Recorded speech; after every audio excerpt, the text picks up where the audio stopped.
Hi, I'm Alaya Chikly, and I would like to share with you a little bit more about Heart-Centered Therapy 1 and how we are able to do deep healing work without reliving the trauma. Let me give you an example, and I always feel like story is the best way to share an experience or a concept.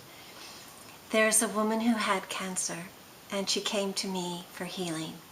And what we did is that we actually went inside the cancer itself so that she could feel the emotional component. The emotional component was extremely deep sadness. We did the dialogue work, we gave it a shape, a color, depth, and eyes, and when she connected to the eyes, she saw beautiful, pure, innocent eyes of a child, a young child. And in that moment when she was able to see that child and that innocence, a memory came back to her of when she was a little girl and she was incested by her father. When she started to cry, I knew that she had connected to something very deep and very important to her, and she was in a very safe space to be able to do this.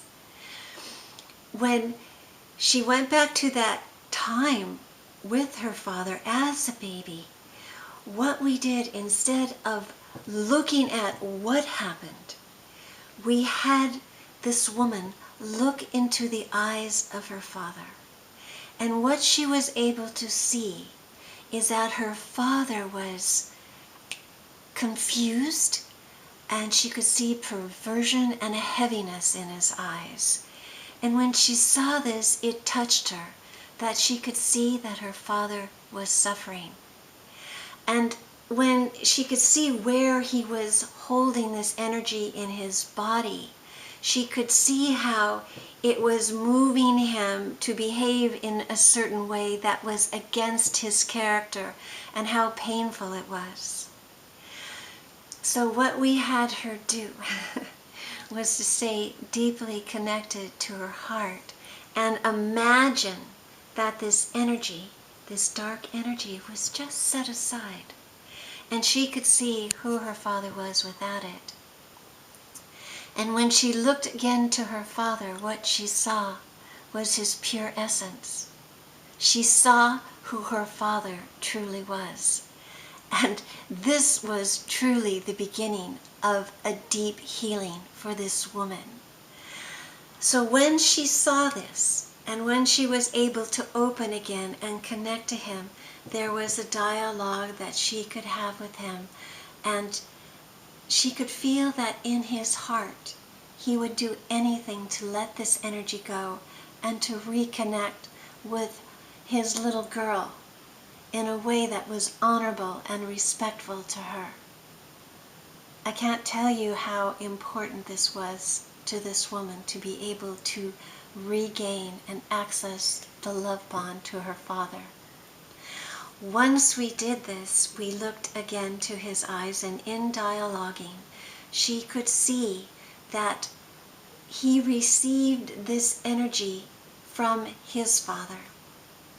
And she could see that it ran back through the lineage of men. And she went back to medieval times when there was a war, and her ancestor, she saw him as a warrior on a black horse, riding into a village, raiding it, and killing innocent women, children, and of course the men as well. Families were devastated. There was sexual violence. And when the war was over, and when this man was alone, when he walked away from that war, his soul was devastated. He was completely disconnected and could not live with the acts of violence and terror that he himself participated in. If you could imagine when this man was unable to heal that and to forgive himself, that his pain and that perversion and that violence was sent down through the family lineage, and she could see that for her father, it acted out as the violence, the sexual violence against her.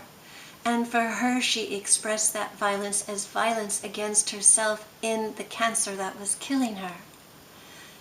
So, when she was able to see this, and when she was able to connect to the ancestor, she was able to look into his eyes, and for once he could feel that someone was connecting to him and looking to him for healing, someone there to be compassionate and hold his pain. And she could see that he wanted to let it go. And in that wanting, and in the wanting that she wanted to let it go, and her father and her family, they were able to clear through the family lineage. This, we call it an SE virus, a family pattern. And once that was clear, there was a deep communion and bonding that she had with her father and with her family. In the end, when we went further, she was able to free herself of the cancer.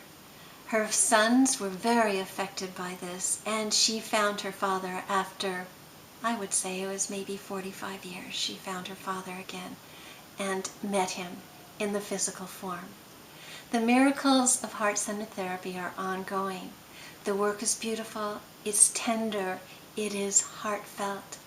And in the heart, we can do what seems to be impossible to the mind. We can heal the love bonds of mother and father. We can be whole. We can connect to our souls and be who we're meant to be.